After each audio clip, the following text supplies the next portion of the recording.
اهدنا الصراط المستقيم. Bismillahirrahmanirrahim. Assalamualaikum warahmatullahi wabarakatuh.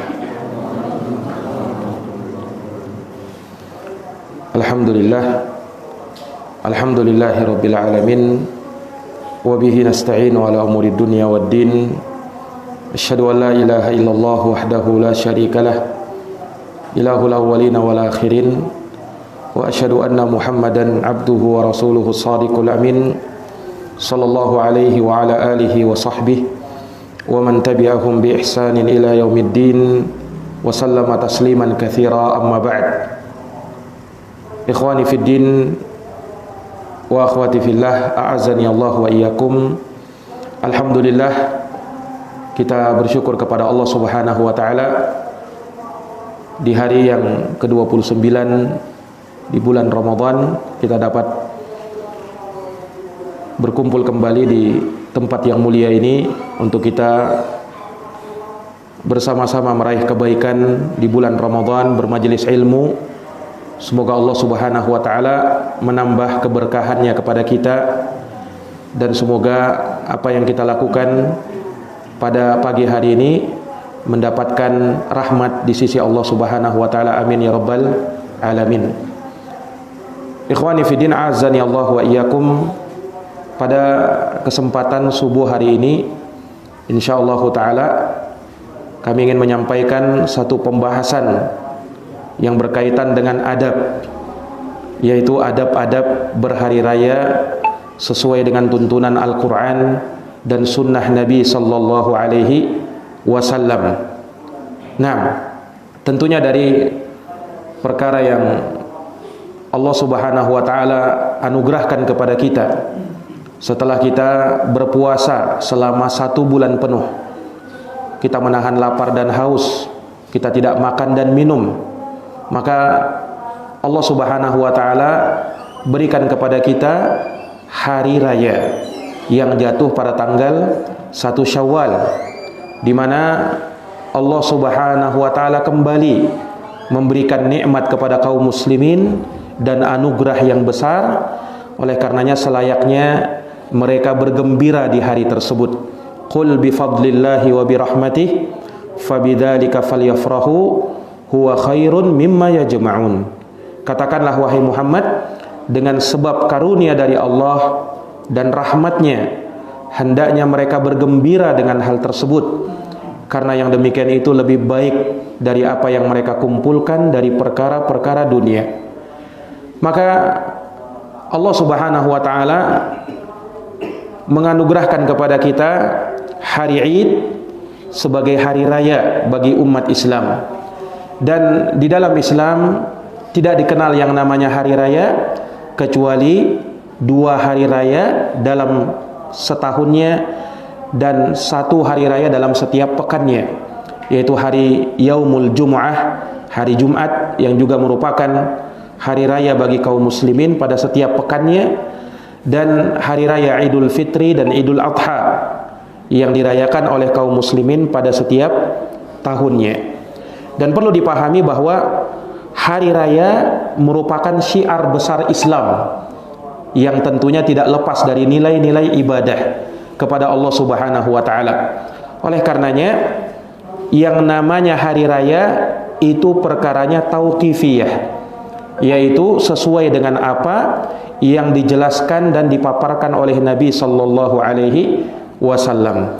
Oleh karenanya disebutkan dalam hadis Anas bin Malik radhiyallahu taala anhu, ketika Nabi kita Muhammad sallallahu alaihi wasallam baru tiba ke Madinah, dan Nabi SAW melihat bahwa para sahabat merayakan 2 hari yang mereka biasa bermain di situ, bergembira, kemudian menampakkan sukacitanya di 2 hari tersebut. Dan disebutkan bahwa hari itu adalah hari Nairus dan Mihrajan, hari raya bagi orang-orang kafir. Maka ketika Nabi SAW bertanya kepada mereka tentang 2 hari tersebut, maka mereka menyebutkan bahwa ini adalah 2 hari yang biasa kami rayakan di masa jahiliyah. Maka Rasulullah SAW menyebutkan bahwa sungguh Allah Subhanahu wa Ta'ala telah menggantikan untuk kalian dengan 2 hari yang lebih utama dari hari tersebut, yaitu hari raya Idul Fitri dan hari raya Idul Adha. Nah, ini menunjukkan kepada kita bahwa dalam perayaan itu dari perkara yang memang tauqifiyah, yaitu mengikuti dalil sesuai dengan apa yang dijelaskan oleh Nabi kita Muhammad sallallahu alaihi wasallam. Para hadirin yang dirahmati dan dimuliakan oleh Allah, hari Id disebut juga dengan Yaumul Afrah, hari kegembiraan, sebagaimana yang dinyatakan oleh Aisyah radhiyallahu anha dalam hadis riwayat Imamul Bukhari dan Imam Muslim, bahwa Yaumul Id, hari Id itu dinamakan juga dengan Yaumul Afrah, hari kegembiraan. Makanya disenangi dan dianjurkan untuk menampakkan kegembiraan pada hari itu. Dan orang-orang miskin diberikan kegembiraannya dengan diberikan zakat, ya, infak dan sedekah, supaya di hari itu jangan sampai ada yang bersedih dari kalangan kaum muslimin karena tidak makan atau tidak cukup kebutuhannya. Maka itulah hikmah kenapa disyariatkan di penghujung Ramadan untuk kita mengeluarkan zakat, khususnya zakat fitri atau zakat fitrah, untuk memberikan santunan kepada saudara-saudara kita yang membutuhkan dari kalangan fakir dan miskin. Maka jamaah yang dirahmati dan dimuliakan oleh Allah, hari raya dalam bahasa Arab disebut dengan Yaumul Id, hari Id, dan itu adalah bahasa Arab. Apa maknanya Id? Al-Id itu diambil dari kata ada ya'udu, aidan, yang bermakna kembali. Jadi hari Id disebut dengan hari Id karena dia terus kembali, ya, berulang dan terus berulang pada setiap tahunnya. Artinya setiap tanggal 1 Syawal kaum muslimin selalu merayakan hari tersebut dan menjadikan hari itu sebagai hari kegembiraan. Maka dia disebut dengan hari Id, hari yang terus berulang, hari yang terus berulang. Nah, dan disebut dengan Idul Fitri. Id tadi artinya berulang, sementara Al-Fitr artinya berbuka. Maka Idul Fitri artinya kembali berbuka, kembali berbuka. Nah, ada kesalahan yang tersebar di kalangan kaum muslimin. Mereka menyangka bahwa Idul Fitri artinya kembali kepada fitrah, kembali kepada fitrah yang artinya suci, sehingga Idul Fitri mereka pahami sebagai hari untuk kembali kepada kesucian. Ini keliru, sebab Al-Fitri bukan bermakna kesucian, tetapi Fitri bermakna berbuka. Maka Yaumul Id atau Idul Fitri dinamakan Idul Fitri bukan hari kembali suci, tetapi hari kembali berbuka. Nah, ini kaitannya dengan puasa. Karena kaum muslimin selama 1 bulan berpuasa, tidak makan dan tidak minum. Nah, di hari Id pada tanggal 1 Syawal mereka kembali untuk berbuka, tidak lagi berpuasa. Makanya salah satu yang disunnahkan pada hari Id sebelum kita berangkat, ya, untuk mengerjakan sholat Id, disunnahkan untuk makan terlebih dahulu. Kenapa? Untuk membedakan bahwa ini hari bukan untuk berpuasa lagi, tapi hari berbuka. Makanya diharamkan untuk berpuasa di hari Id, dan ada 5 hari yang diharamkan di dalam Islam untuk berpuasa, yaitu 2 hari Id, Idul Fitri dan Idul Adha, kemudian Ayyamut Tasyriq, hari Ayyamut Tasyriq yang pada tanggal 11, 12 dan 13 Dzulhijjah. Nah, Rasulullah bersabda, Ayyamut Tasyriq ayyamu aklin wa syurbin wa dzikrin lillah. Hari Tasyriq itu hari makan dan minum, dan hari untuk berzikir kepada Allah. Dan Nabi SAW juga bersabda dalam hadits Abu Sa'id riwayat Imamul Bukhari dan Imam Muslim, la yasluhus siyam fi yaumaini, yaumil adha wa yaumil fitri min Ramadan. Ada 2 hari yang tidak boleh berpuasa di hari itu, yaitu hari Idul Adha dan hari Idul Fitri. Hari Idul Adha dan hari Idul Fitri. Karena sesuai dengan namanya, Idul Fitri artinya hari kembali untuk berbuka. Hari kembali untuk berbuka. Nah, ini para hadirin yang dirahmati dan dimuliakan oleh Allah Subhanahu wa taala. Karena hari raya merupakan hari besar umat Islam, dan ternyata hari itu tidak lepas dari nilai-nilai ibadah. Dan memang kalau kita lihat semua hari perayaan itu tidak lepas dari nilai ibadah. Hari Jumat kita dianjurkan untuk sholat Jumat. Hari Idul Adha kita dianjurkan untuk sholat Id dan kemudian berkurban. Demikian pula Idul Fitri juga tidak lepas dari nilai ibadah. Nah, tidak lepas dari nilai ibadah, karena kita diperintahkan untuk menjalankan atau menegakkan sholat Id, dan di sana ada adab-adab yang perlu diperhatikan. Maka kalau dia ibadah, tentu saja dua hal yang perlu kita perhatikan. Yang pertama, ikhlas, dan yang kedua sesuai dengan tuntunan Nabi sallallahu alaihi wasallam di dalam menjalankan hari Id. Iya, makanya di sana banyak pelanggaran yang terjadi pada hari Id. Nah, seakan-akan sebagian orang menyangka bahwa ketika tiba hari Id, hari kebebasan, yang tadinya dia menahan di hari bulan Ramadan, dia tidak melakukan perbuatan-perbuatan yang melanggar, ketika tiba hari Id, maka tiba-tiba dia berubah, bebas melakukan apa saja. Na'udzubillahi min zalik.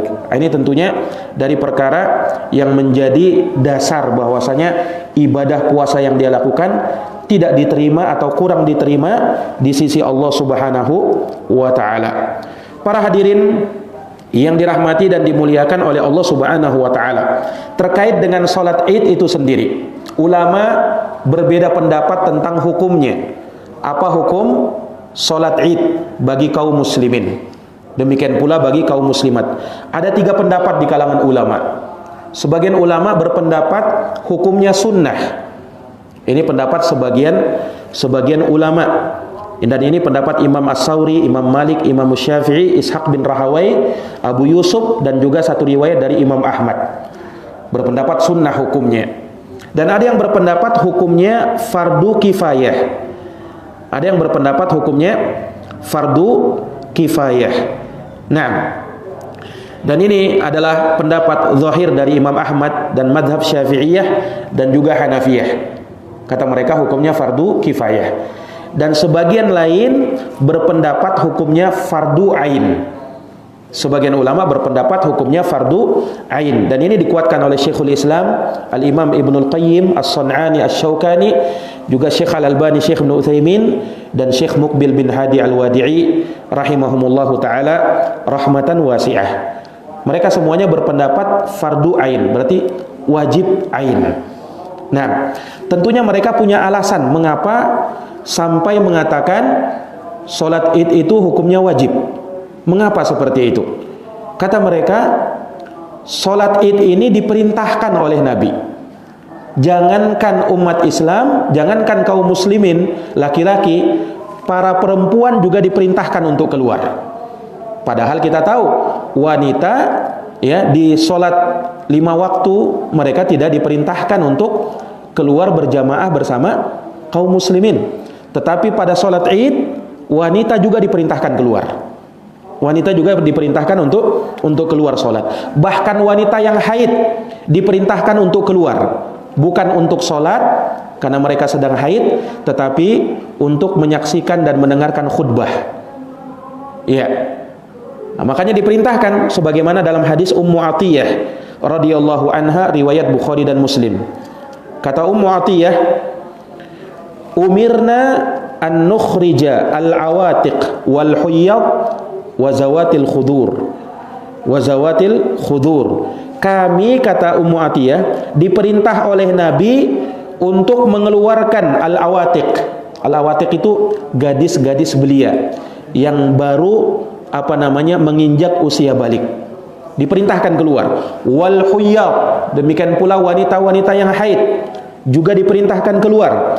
Wa zawatil khudur, dan gadis-gadis pingitan juga diperintahkan untuk keluar. Nah, karena dia perintah, kata sebagian ulama, dan perintah itu menunjukkan kewajiban. Perintah itu menunjukkan kewajiban, sehingga mereka beralasan dengan hal tersebut, maka sholat id hukumnya adalah wajib. Dan juga dari sisi yang lain disebutkan oleh sebagian ulama bahwa sholat id kalau bertepatan dengan hari Jumat, maka sholat Jumat bisa menjadi gugur.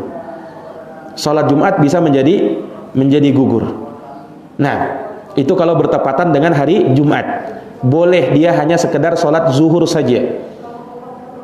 Kata sebagian ulama yang berpendapat wajibnya sholat id, kalaulah sholat id itu hukumnya sunnah, maka tidak mungkin menggugurkan sholat Jumat yang hukumnya wajib.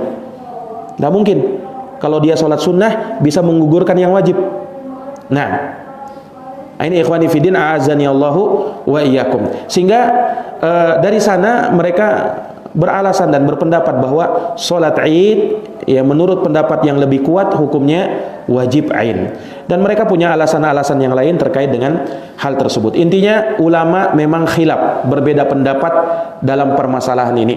Ada yang berpendapat hukumnya sunnah, ada yang berpendapat hukumnya fardu kifayah, dan ada yang berpendapat hukumnya fardu ain. Wallahu a'lamu bissawab. Para hadirin yang dirahmati dan dimuliakan oleh Allah Subhanahu wa taala. Setelah kita tahu tentang hukum salat Id, sekarang apa yang dianjurkan pada saat kita berada di hari Id? Para jamaah yang dirahmati oleh Allah, hal yang harusnya kita lakukan pertama adalah bersyukur kepada Allah Subhanahu wa taala.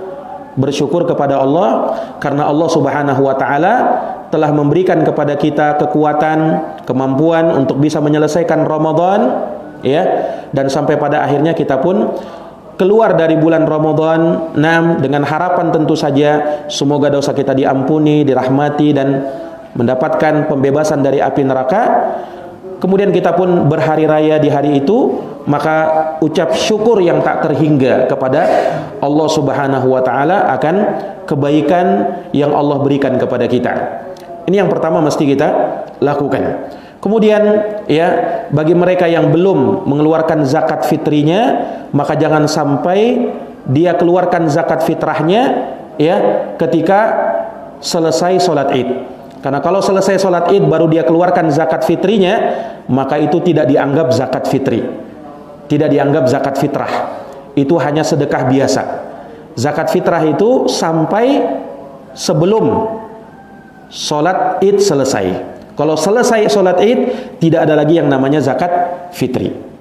Makanya ketika kita ingin menyalurkan zakat fitri, jangan sampai setelah imam selesai sholat Id. Itu tidak sah. Zakat fitrinya harus kita salurkan sebelum, minimal sebelum sebelum selesai sholat Id. Iya. Kalau misalnya karena terlalu banyak dia harus membagikan pagi-pagi dari Id, silahkan secepatnya dia bagikan, ya, jangan sampai terlambat membagikan zakat fitrah kepada yang membutuhkan, yang berhak untuk menerimanya. Nah, makanya dari perkara yang mesti kita lakukan. Dan menurut sebagian ulama bahwa di malam hari Id itu boleh sudah untuk bertakbir. Boleh untuk bertakbir dan boleh bertakbir di masjid-masjid. Iya, dengan suara yang dilantangkan, pakai mikrofon, itu tidak masalah. Boleh saja kalau dia ingin melakukan hal tersebut. Menurut sebagian ulama bahwasanya takbir dimulai dari malam hari Id. Malam hari Id. Dan menurut sebagian yang lain berpendapat bahwa takbir itu nanti kita lakukan pada saat keluar menuju lapangan, keluar menuju sholat Id, sampai berakhir ketika imam mengerjakan sholat Id. Nah, maka sudah berhenti takbir di situ. Sudah berhenti takbir di situ. Para hadirin yang dirahmati dan dimuliakan oleh Allah Subhanahu wa taala. Kemudian dari perkara yang juga disebutkan oleh para ulama, yaitu dianjurkan bagi umat Islam untuk mandi sebelum berangkat sholat Id. Nah, ini dari adab yang juga mesti kita perhatikan. Dan itu menurut sebagian ulama adalah perkara yang disunnahkan. Makanya disebutkan dalam riwayat dari Imam Sa'id ibnul Musayyab rahimahullahu ta'ala, beliau berkata, ada 3 sunnah di hari raya Idul Fitri. Kata beliau ada 3 sunnah di hari raya Idul Fitri. Ya, apa saja itu? Yang pertama, berjalan menuju lapangan. Kalau dia dekat dan memang mampu, ya. Berbeda kalau lapangannya jauh atau tempatnya jauh, maka dia mungkin perlu memakai kendaraan. Tetapi kalau jaraknya dekat dan bisa ditempuh dengan jalan kaki, maka dianjurkan untuk jalan kaki. Yang kedua kata beliau yang juga sunnah, makan sebelum keluar sholat Id. Nah, pada hari raya Idul Fitri disunnahkan makan dulu. Dan yang disunnahkan makan kurma. Walaupun boleh bagi dia untuk makan lontong atau yang semisal itu. Boleh. Tetapi yang disunnahkan makan apa? Makan kurma. Nah, dan disebutkan dalam hadis bahwa Nabi SAW makan kurma dalam jumlah ganjil. Iya, mau makan 15 boleh karena ganjil. 13, 11, 9, 7, 5, 3, minimal 1. Minimal 1. Itu yang disunnahkan. Nah, dalam jumlah ganjil makan kurmanya. Dan itu berbeda dengan hari raya Idul Adha. Kalau Idul Adha justru disunnahkan makannya nanti setelah pulang. Setelah pulang sholat Idul Adha baru disunnahkan makan. Kenapa? Karena disitulah kaum muslimin menyembelih kurbannya dan mulai makan dengan hewan kurbannya. Berbeda dengan Idul Fitri. Disunnahkan makan sebelumnya untuk membedakan. Ini kita sedang tidak berpuasa. Yang sebelumnya pada pagi hari tidak boleh makan karena sedang berpuasa. Di hari raya Idul Fitri justru dianjurkan untuk makan dan tidak boleh untuk berpuasa di hari itu. Makanya disunnahkan untuk berbuka. Apa namanya? Disunnahkan untuk makan sebelum berangkat sholat Id. Ini para hadirin yang dirahmati dan dimuliakan oleh Allah. Dan ulama menyebutkan bahwasanya sholat Idul Fitri itu dianjurkan untuk boleh untuk agak ditunda waktunya. Berbeda dengan Idul Adha. Idul Adha itu disunnahkan untuk disegerakan. Kenapa? Karena kalau Idul Adha itu kaum muslimin setelah sholat Id mereka masih melakukan yang namanya kurban. Nah, maka dianjurkan untuk segera sholat pada waktunya, untuk segera sholat Id. Berbeda dengan Idul Fitri, karena boleh jadi ada sebagian kaum muslimin yang mungkin terlambat menyalurkan zakat fitrinya. Nah, maka tidak masalah diberikan waktu dulu supaya nanti mereka bisa menunaikan zakat fitrahnya. Karena kalau nanti selesai sholat maka sudah tidak boleh lagi bayar zakat fitri dan tidak lagi dianggap zakat fitrah. Iya. Nah, ini para hadirin yang dirahmati dan dimuliakan oleh Allah Subhanahu wa taala. Taib, kalau ada yang bertanya, mandi sholat Id itu bagaimana, Ustaz? Mandinya sama seperti tata cara mandi junub. Mandi untuk sholat Id sama seperti tata cara mandi junub. Nah, itu yang dijelaskan oleh para ulama rahimahumullahu ta'ala. Dan tidak ada bacaan-bacaan khusus atau niat-niat khusus. Seseorang berniat dalam hatinya, kemudian membaca basmalah, bismillah, setelahnya dia melakukan ritual seperti halnya mandi junub. Naam, dengan niat ini mandi sholat Id. Dengan niat mandi untuk sholat Id. Nah, jadi jangan sekedar berwudu saja, tetapi mandi. Sebagaimana dianjurkan juga, disyariatkan juga sebelum berangkat sholat Jumat untuk mandi. Ya, disyariatkan juga ya pada saat kita sebelum menghadiri sholat Jumat juga mandi. Kenapa begitu? Kata para ulama, sebab di hari itu hari tempat manusia berkumpul. Iya, tempat manusia berkumpul di hari itu. Makanya ya, di saat manusia banyak berkumpul, maka tentu dianjurkan untuk bersih-bersih. Ya, jangan sampai terlihat darinya sesuatu yang kotor, sementara banyak orang yang memperhatikan dia, banyak orang yang melihat dia. Nah, ini dari perkara yang hendaknya diperhatikan. Baik, para hadirin yang dirahmati oleh Allah, maka dari sana juga, dari adab berhari raya, seseorang disunnahkan untuk berhias dan memakai minyak wangi, serta memakai pakaian yang terbaik dari pakaian yang dia punya. Entah dia beli pakaian baru, atau mungkin tidak harus pakaian baru, tapi pakaian yang menjadi pakaian andalannya. Ya, pakaian yang paling dia suka, yang paling bagus. dari pakaian yang dia punya. Maka itu yang dia pakai pada hari raya Idul Fitri. Dan memakai wangi-wangian. Nah, ketika berangkat sholat Id. Sekali lagi ya, karena hari itu hari di mana manusia berkumpul. Makanya disunnahkan memakai pakaian yang paling bagus, ya, memakai wangi-wangian, dan itu berlaku bagi laki-laki. Beda bagi perempuan. Kalau perempuan tidak boleh pakai minyak wangi, pakai parfum. Ya, kenapa? Karena dalam hadis Nabi bersabda, ayyumam ra'atin ista'tarat thumma marrat litujada rihuha fahiya zaniyatun. Wanita mana saja yang dia keluar rumah memakai parfum, kemudian wanginya tercium oleh laki-laki yang bukan mahramnya, maka dia adalah pezina, kata Nabi. Ini sabda Nabi SAW. Maka para wanita harus ingat, tidak boleh bagi mereka untuk memakai wangi-wangian atau parfum. Mereka kalau memakai parfum, maka pakai di rumah untuk suami, bukan ketika keluar rumah. Nah, dan juga tidak boleh bagi mereka bertabarruj, bersolek ala jahiliyah. Apalagi tidak memakai hijab, tidak memakai jilbab. Nah, ini lebih diharamkan lagi tentu saja. Taib. Maka hadirin yang dirahmati dan dimuliakan oleh Allah, karena sifatnya adalah seseorang berpenampilan yang baik, ya, makanya dianjurkan untuk hal-hal yang mendukung hal tersebut. Nah, misalnya dia bersiwak sebelum mandi, atau ketika selesai dia bersiwak ketika itu. Kemudian juga dia rapikan, ya, kalau pada hari ini pakaiannya dia setrika, ya, intinya rapi, dalam keadaan rapi, ya, dan nampak elok bagi laki-laki, bagi laki-laki. Nah, para hadirin yang dirahmati oleh Allah Subhanahu wa taala, makanya disebutkan dalam sebuah riwayat bahwa pernah Umar bin Khattab radhiyallahu taala anhu datang kepada Nabi sallallahu alaihi wasallam. Kemudian memberikan kepada Nabi pakaian sutra, baju sutra. Umar berkata, "Ya Rasulullah, pakailah pakaian ini agar kau bisa memakainya pada hari raya atau ketika menjamu tamu-tamu atau utusan yang datang," kata Umar. Maka Nabi bersabda sallallahu alaihi wasallam, ya, bahwasanya hada libasun, ya, ini adalah pakaian yang tidak mempunyai bagian nanti di akhirat. Orang yang tidak punya bagian di akhirat.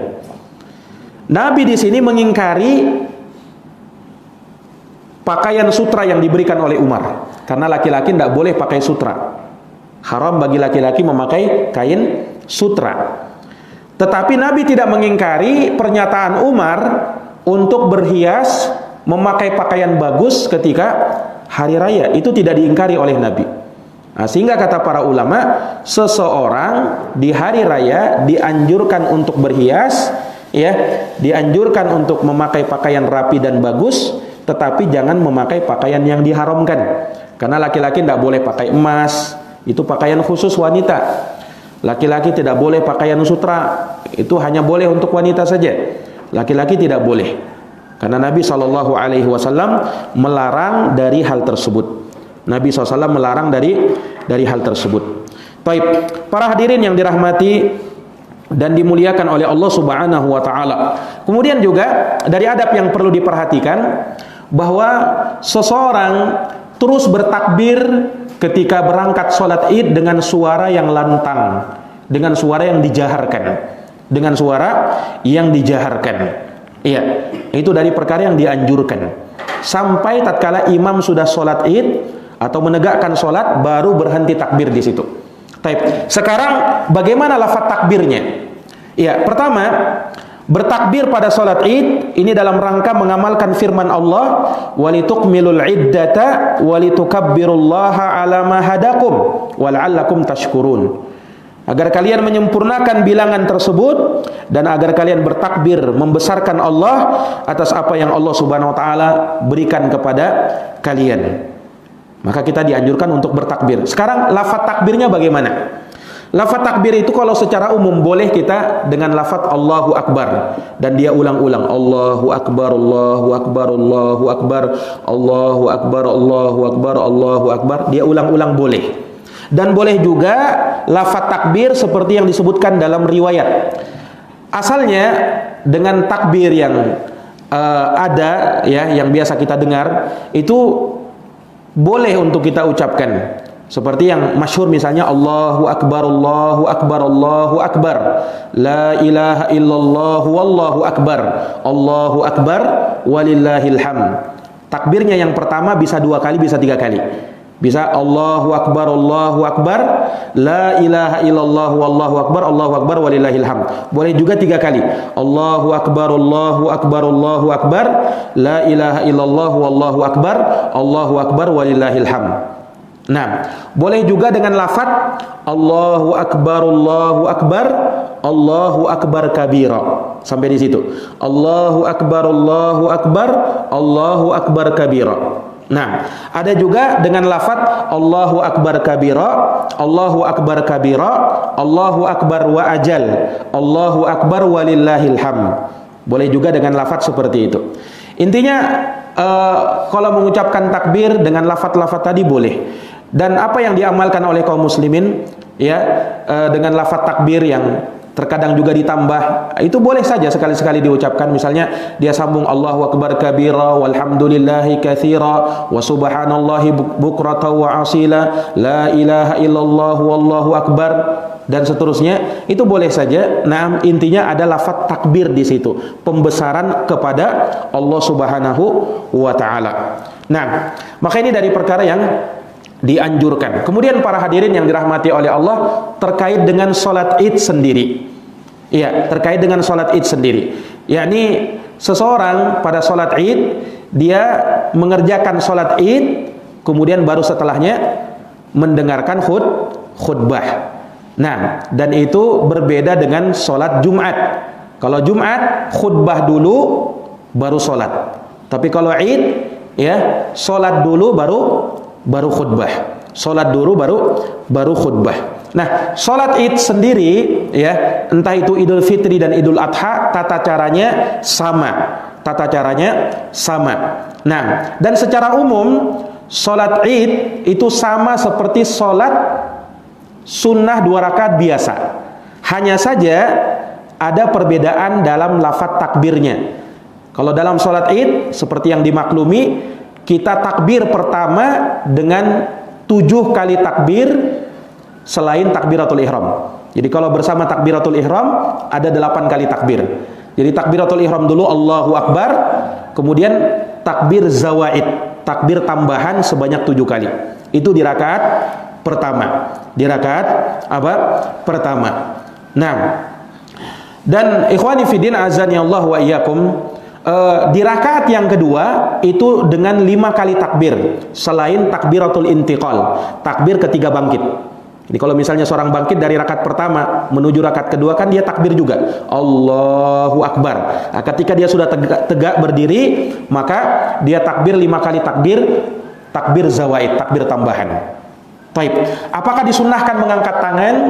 Jawabnya na'am, disunnahkan mengangkat tangan setiap kali takbir. Sebagian ulama berpendapat tidak disunnahkan mengangkat tangan.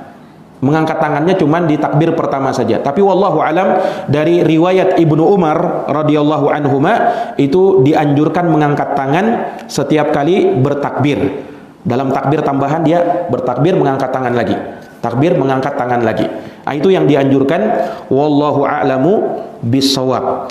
Para hadirin yang dirahmati oleh Allah, adakah zikir yang kita ucapkan antara satu takbir dengan takbir yang berikutnya, satu takbir dengan takbir berikutnya? Kata para ulama, boleh untuk dia diam tidak mengucapkan apa-apa, dan boleh juga untuk berzikir. Zikirnya bagaimana? Bebas. Tidak harus subhanallah walhamdulillah wala ilaha illallah wallahu akbar. Tidak harus itu. Boleh yang lainnya. Boleh kita ucapkan subhanallah walhamdulillah, atau subhanallah wa bihamdi subhanallahil azim, atau kita ucapkan la haula wala quwata illa billah, boleh. Intinya memuji-muji Allah Subhanahu wa taala tidak harus dengan subhanallah walhamdulillah wala ilaha illallah wallahu akbar. Boleh lafaz itu, tetapi diganti-ganti juga tidak masalah. Diganti-ganti juga tidak masalah. Nah, ini para hadirin yang dirahmati dan dimuliakan oleh Allah Subhanahu wa taala. Dan selebihnya itu sama seperti sholat sunnah 2 rakaat biasa. Nah, iya. Ikhwani fiddin a'azani Allah wa iyyakum. Dan ulama menyebutkan bahwa disunnahkan di rakaat pertama dia membaca Sabbihisma rabbikal a'la, dan di rakaat kedua hal ataka hadithul ghasyiyah.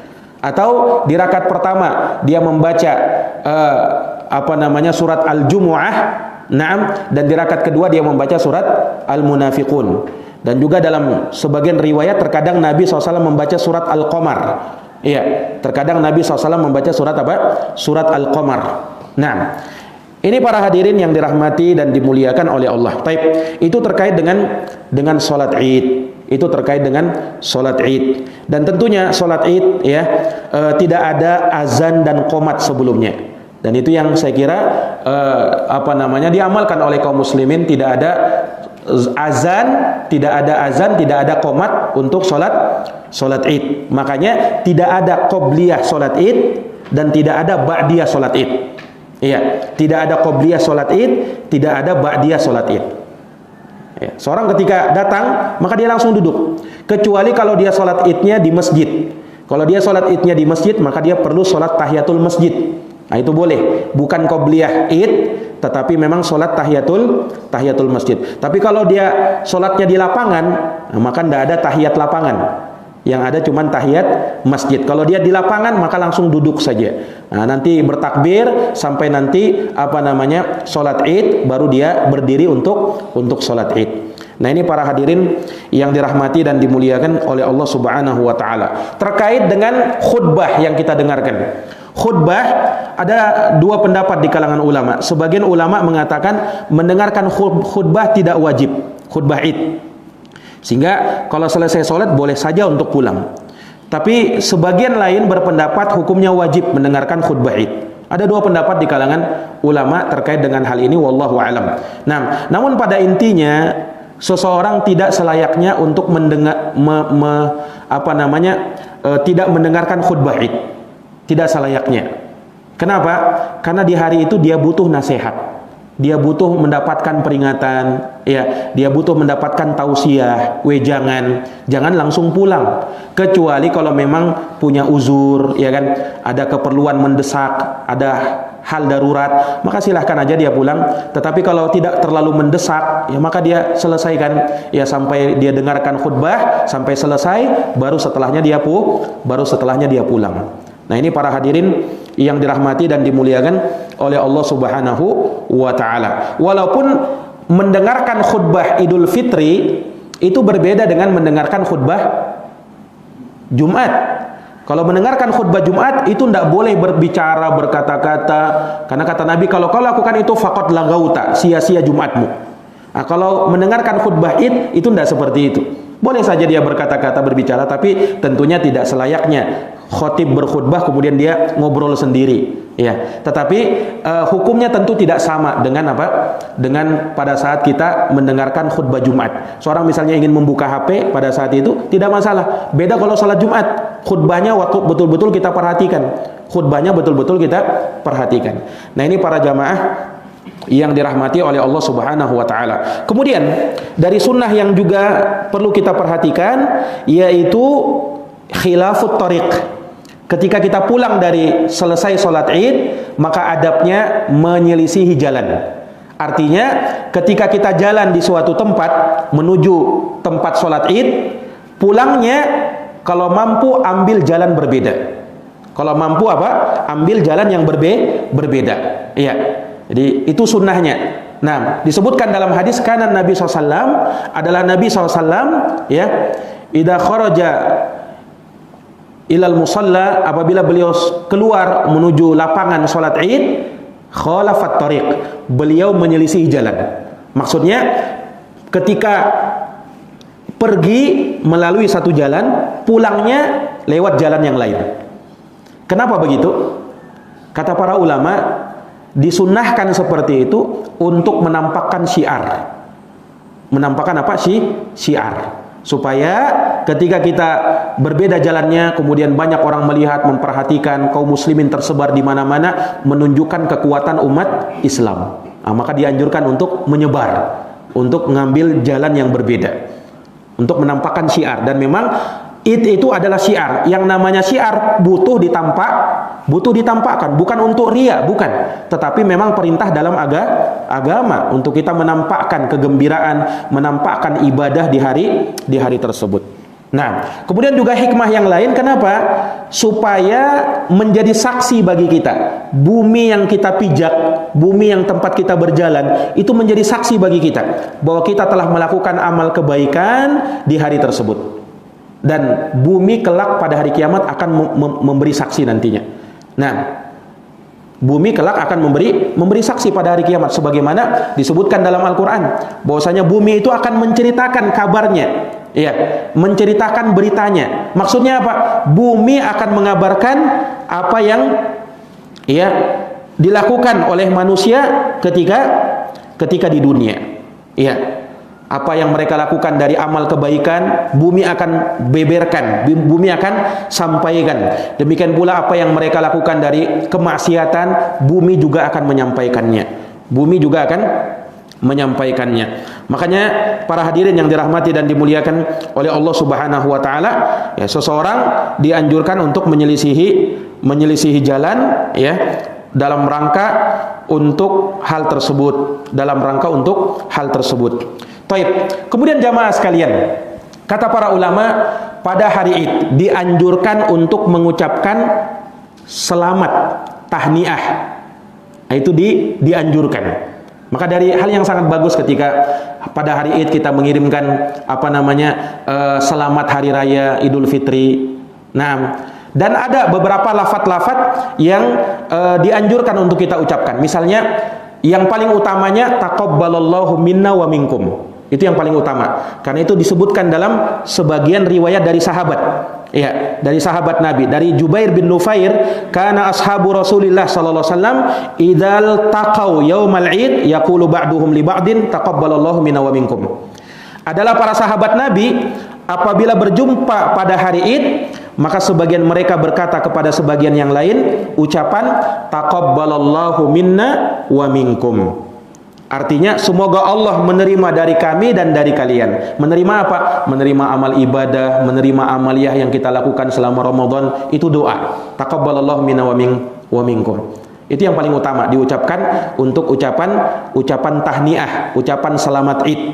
Boleh juga dengan ucapan yang lain. Ya, boleh dengan misalnya kita katakan Idun Mubarak, hari Id yang penuh dengan berkah. Nah, atau dengan ucapan selamat hari raya Idul Fitri 1443 Hijriah. Kalau dia tambah minal aidin wal faizin, mohon maaf lahir dan batin, juga tidak masalah. Nah, minal aidin maksudnya semoga kita kembali, wal faizin dan menuju kemenangan. Itu maknanya. Nah, kemudian dilanjutkan mohon maaf lahir dan batin. Nah, itu tidak masalah, itu ucapan biasa yang diucapkan oleh manusia. Boleh juga ditambah kullu amin wa antum bi khair. Setiap tahun kamu selalu dalam kebaikan. Nah, itu boleh juga. Nah, boleh kita ucapkan dengan bahasa Indonesia, boleh kita ucapkan dengan bahasa Jawa, bahasa Bugis, terserah. Yang penting orang bisa paham. Dan dianjurkan untuk mengucapkan selamat. Intinya itu. Intinya dianjurkan mengucapkan selamat hari Id. Iya. Nah, ini para hadirin yang dirahmati dan dimuliakan oleh Allah Subhanahu wa taala. Iya. Maka ini dari perkara-perkara yang mesti kita perhatikan. Kemudian di sana ada beberapa perkara yang menjadi catatan, ya, oleh para ulama, dan diingatkan oleh para ulama hendaknya dijauhi. Hendaknya apa? Hendaknya dijauhi. Apa itu? Nah, ini dari penyimpangan-penyimpangan yang biasa terkadang terjadi pada hari Id. Ya. Di antaranya hadirin yang dirahmati oleh Allah Subhanahu wa taala, yakni sebagian umat Islam merayakan hari Id dengan berfoya-foya, berlebih-lebihan, ya, di dalam segala sesuatu. Nah, ini dari perkara yang tercela. Yang namanya tabdzir, ya, boros, foya-foya, berlebih-lebihan, tetap dari perkara yang tercela. Allah berfirman, wa kulu washrabu wa la tusrifu innahu la yuhibbul musrifin. Makan dan minumlah, tapi jangan berlebih-lebihan. Karena Allah tidak suka dengan orang yang berlebih-lebihan. Memang betul hari Id itu hari makan dan minum. Boleh saja kita kenyang, tapi jangan sampai berlebih-lebihan sampai itu muntah-muntah dia. Nah, jangan sampai juga begitu. Ya, kenyang boleh, tapi jangan sampai berlebih-lebihan. Taib. Kemudian jamaah sekalian, ya, juga diingatkan dari sikap berfoya-foya. Sikap berfoya-foya, tabdzir.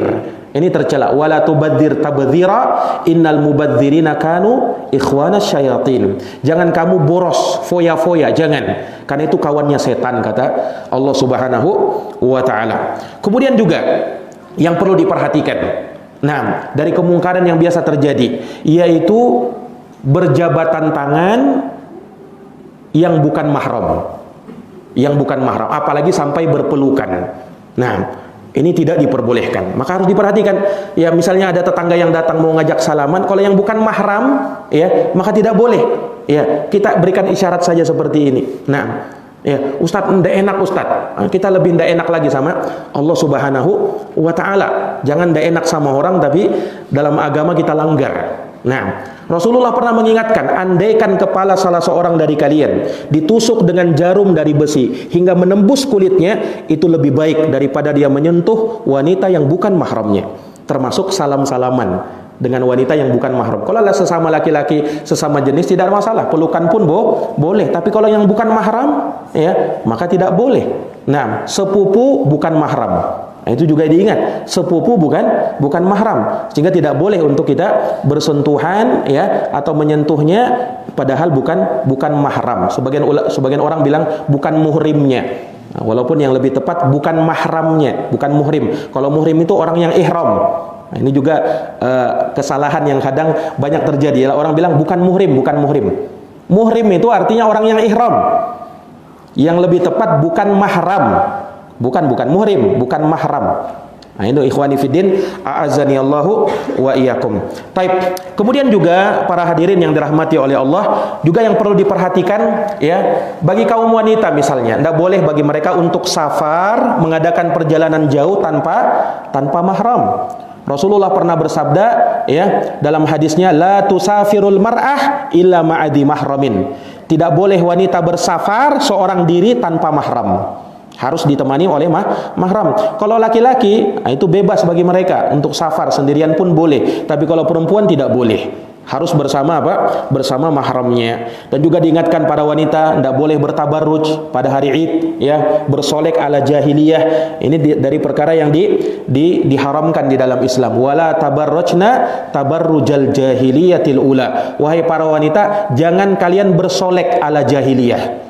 Bersolek ala jahiliyah itu berhias dengan dandanan yang menor, kemudian dia nampakkan kepada laki-laki, nebar pesona istilahnya orang, ya, apalagi sampai pakai parfum juga. Nah, ini diharamkan bagi umat kaum muslimat, ya, untuk melakukan perkara yang seperti itu. Kemudian juga ikhwani fiddin, azani Allah wa iyyakum, dari perkara yang diingatkan oleh para ulama, yaitu tentang ziarah kubur. Hal yang perlu kita catat bahwa ziarah kubur disyariatkan. Bahkan kata Nabi apa? Fazuruha fa innaha tudzakirukumul akhirah. Ziarahilah kuburan itu karena dengan ziarah kubur mengingatkan kalian terhadap negeri akhirat. Ziarah kubur disyariatkan. Akan tetapi kalau dikhususkan hanya pada saat ketika tiba hari Id atau sebelum itu atau setelah itu, maka ini dari perkara yang tidak disyariatkan. Kenapa? Karena ziarah kubur itu syariat umum. Terserah mau kapan saja boleh. Jangan dikhususkan di waktu tertentu. Jangan dikhususkan di waktu tertentu. Karena kapan kalau kita mengkhususkan suatu ibadah yang sifatnya mutlak menjadi muqayyad, maka ini kita telah melanggar atau membuat syariat baru. Iya, membuat syariat baru. Kata Imam Syafi'i, man istahsana faqad syara'. Siapa yang menganggap baik suatu perkara, maka dia membuat syariat baru. Kata Imam Syafi'i rahimahullahu taala. Maka berziarah kubur boleh, tapi mengkhususkan di hari tertentu, ya, pada saat dekat-dekat mau Id atau setelah Id, ini dari perkara yang tidak ada tuntunannya dari Nabi sallallahu alaihi wasallam. Maka ini para hadirin yang dirahmati oleh Allah, mungkin dari perkara yang merupakan adab kita berhari raya. Semoga dengan hal ini, ya, dengan mengetahui ilmu tentang perkara ini, tentu semakin menyempurnakan adab kita, dan pada saat kita berjumpa dengan hari raya, hari Id, itu lebih berberkah bagi kita, lebih menyempurnakan ibadah kita, dan semoga Allah Subhanahu wa taala senantiasa memberikan taufik dan hidayahnya kepada kita semuanya. Wallahu a'lam bissawab. Ada yang mau ditanyakan sebelum kita tutup? Ya, baik. Waalaikumsalam warahmatullahi wabarakatuh. Kalau di hari raya Id seorang menjadi imam, kalau dia melakukan kesalahan tidak boleh ditegur. Bagaimana Pak Ji? Kalau seorang menjadi imam sholat Id itu jangan ditegur kalau dia salah. Pada saat sholat.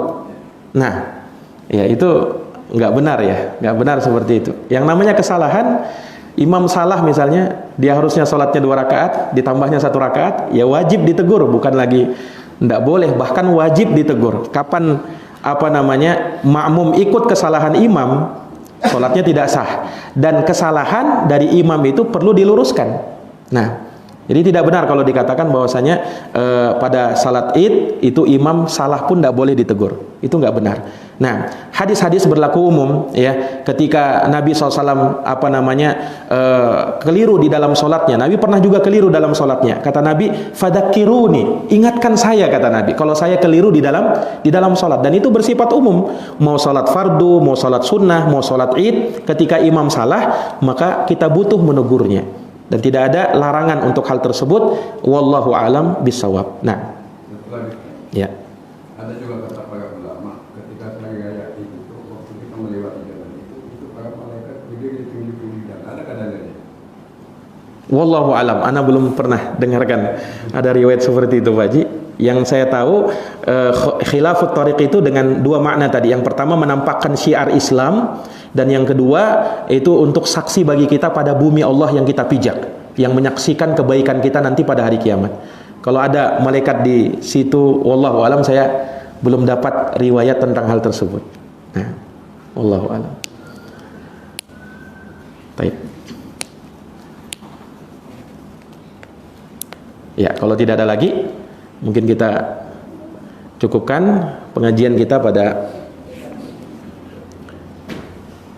pagi hari ini. Jazakumullah khairan atas perhatiannya, mohon maaf atas segala kekurangannya. Hadanallahu wa iyyakum ajma'in. Subhanakallahumma wa bihamdika asyhadu an la ilaha illa anta astaghfiruka wa atubu ilaik. Subhana rabbika rabbil izzati amma yasifun, salamun alal mursalin, walhamdulillahi rabbil alamin. Assalamualaikum warahmatullahi wabarakatuh.